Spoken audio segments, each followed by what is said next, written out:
It's finally happening, guys. The NBA is coming back, and sooner than you expect.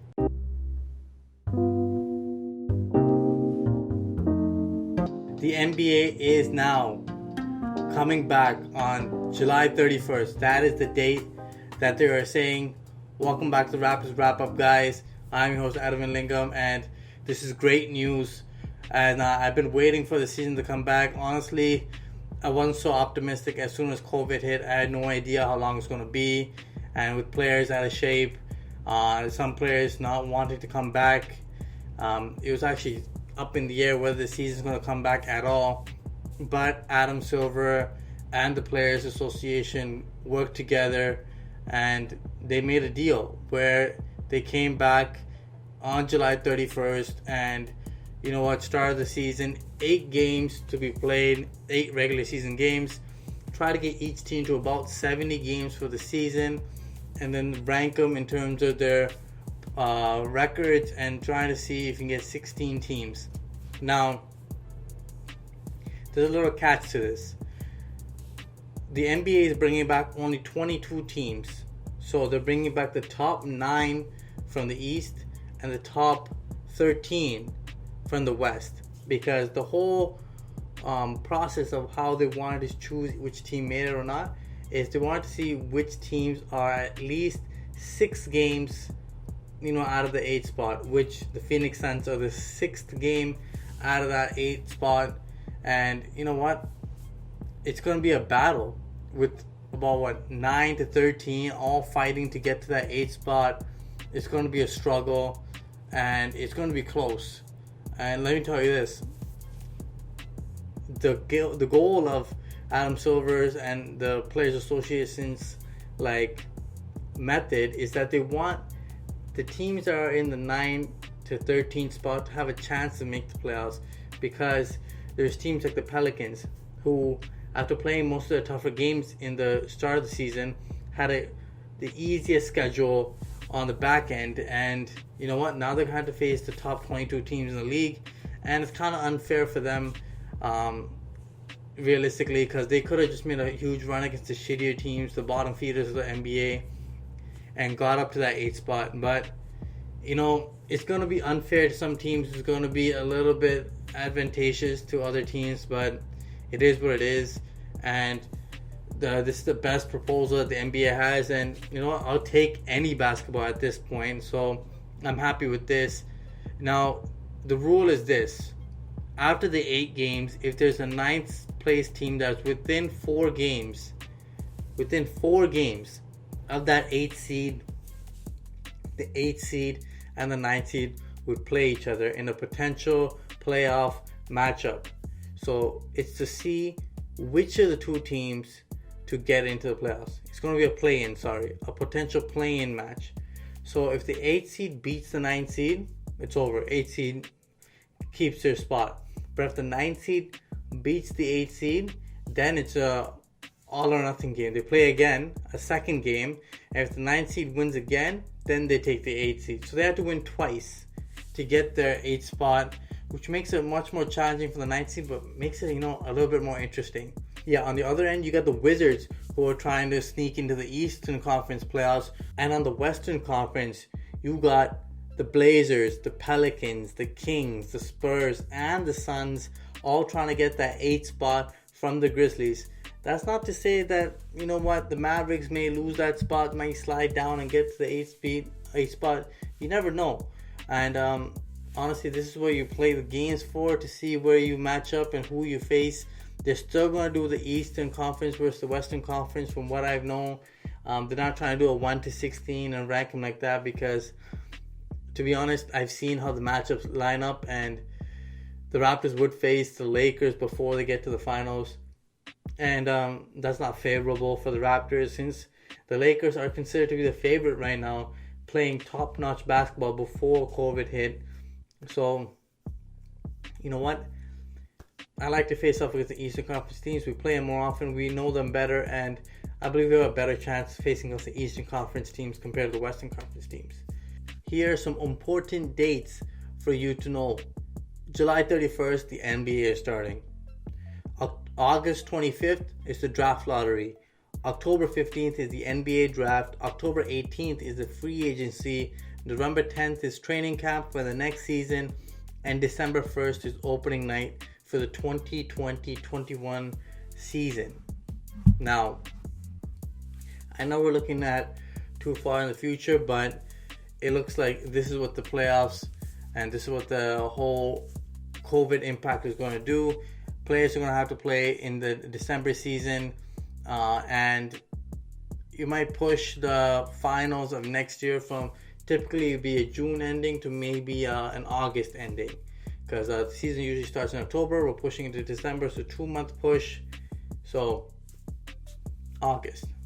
Now, I still love this because we get 2 seasons still. Yes, we're missing maybe 12 out of the 82 games. We'll still get the playoffs, and there's no home crowd, so you can't really buy tickets to a game. They're all going to be played in Orlando. That's been decided, but there's still talks about having games going on, 2 games going on at the same time. So Disneyland is trying to acquire or create space to create 2 arenas. I believe they have the space. They're just trying to create into an arena type of atmosphere. So they're trying to have 2 games going on constantly. And from the reports, it's going to be games starting from 12 o'clock noon to all the way down to 10:30. And it's going to be just like the playoffs that we know. It's just 12, and then there's a 2:30 game, then there's a 5 o'clock game or 6 o'clock game, then 8:30 and a 10:30 game. They just bunch them all together. They want to get as many games done as possible. They might slow down the games further down the line to create not so many back-to-backs. So teams are relatively rested going into that playoffs, but it's a great time for the Raptors. We got our guys, OG Anunoby and Norman Powell, who got injured right before COVID. And it's been a great time for them to rest and get back into shape. It's going to be interesting to see who's in shape, who's rusty. Injuries could be a factor, not to mention everybody knows the COVID factor right there. The NBA is going to do as many precautions as possible. It looks like teams are going to have to, and players are going to have to fold their own beds and take care of their own rooms. Cooking, they got some chefs from Disneyland. Everybody's going to get tested. They need at least 15,000 tests. Another question they answered previously, Adam Silver said if anybody gets COVID, they're not going to stop the entire season. They're just going to take that isolated person and throw them to a side, get everybody else on the team tested, and then we'll see how it goes from there. And honestly, this might be impactful if it's a star, but that remains to be seen. Tons of things they're going to be just trying to tackle on the fly and see how it goes. Now, the NBA has to give an advantage to the home court teams in the playoffs, and there's tons of speculations and rumors on what they want to do. Here's a list of the things that they want to do. The first possession in the second through the fourth quarters to the home court team, or they get to choose a specific player who gets to have 7 personal fouls instead of the 6. So they would require an extra one to get fouled out. I think that's a little bit of a too big of an advantage. An extra coach's challenge, that's kind of okay. I'm okay with that. First choice on hotels, I don't know how big of an impact that would be. And there's this one where they're saying that the ability to transfer their home court, their hardwood, from let's say Toronto all the way to Orlando, so they're playing on the Toronto Raptors hardwood court. I don't think that's a realistic idea, because that seems a lot of effort, and you gotta fly that all in. It seems like a little too much effort just to get that home court scenario. And there's reports that they're gonna do 2K sounds for the fans. Rumors, people want it virtual fans. I'm not sure they're gonna do that.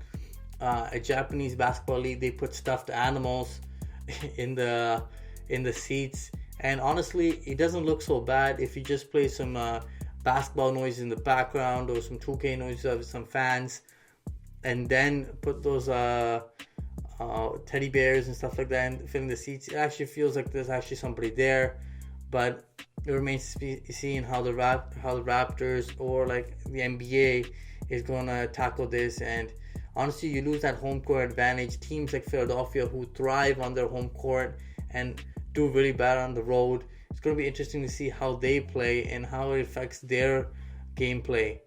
Other precautions the NBA is planning on taking is players on the bench will be sitting like further apart. There are no showers to be had in the arenas. Everybody gets a shower at their hotels to keep all their sweat and all their germs all to themselves. You know what? These are all great precautions, but it remains to be seen because it's very close proximity you're playing with, and it's a physical game. And if one person gets it, it's going to be a shit show. It's just going to transfer all the way. There's tons of questions I have, but before I get there, I just want to get through all the details. They also said no guests or family members being permitted to enter the site until the start of the playoffs, and players have to take care of themselves. And here's the questions that I have in regards to all these things that have not been answered. First off, what if a team gets multiple players with COVID and they do not have enough players to play? What are you going to do then? Second, if a star like LeBron James gets COVID, what are you going to do? Because that's a huge impact on the players, on the team, and the entire playoff picture altogether. What happens then? Then, another question I have, how will the format work if there are more than one team that was tied for, let's say, the 9th spot and they're 4 games behind as well? Are you going to play a potential play-in to see who gets the 9th seed and then who faces up in the 8th seed? How are you going to do that? If there's tied for the 8th seed, what are you going to do there? Tons of questions up in the air. How are you going to divide the games between the teams who have the easier schedule at the end? And are you just going to make them face like the Wizards again? How are you going to organize the schedules? There's been tons of rumors and anticipated schedules for each team. Honestly, about the Raptors, the anticipated schedule that they saw on the Excel sheet was Philadelphia, Boston, Denver, LA, Lakers, Milwaukee, Houston, Miami, Orlando. Whew, that is a terrible last 8 games of the season. Just, you're facing the Bucks and the Lakers. First off, you face tons of Western Conference teams. Everybody's a playoff team, and honestly, it's a great test, but it's going to put the Raptors through a lot of work just to get back into a rhythm. The players are supposed to be practicing in their facilities prior to the July 31st start date, so they can get a rhythm, maybe like 10 to 15 days of training camp, and then they're off to Orlando to play the rest of the games. It's going to be great. Can't wait for basketball, guys. As a Raptors team, I really want to defend our season, our championship, and show teams that we are capable of defending our championship and repeating. You know what it is, guys. Guys, make sure you guys like, share, subscribe to the Raptors Wrap Up. Until next time. Peace.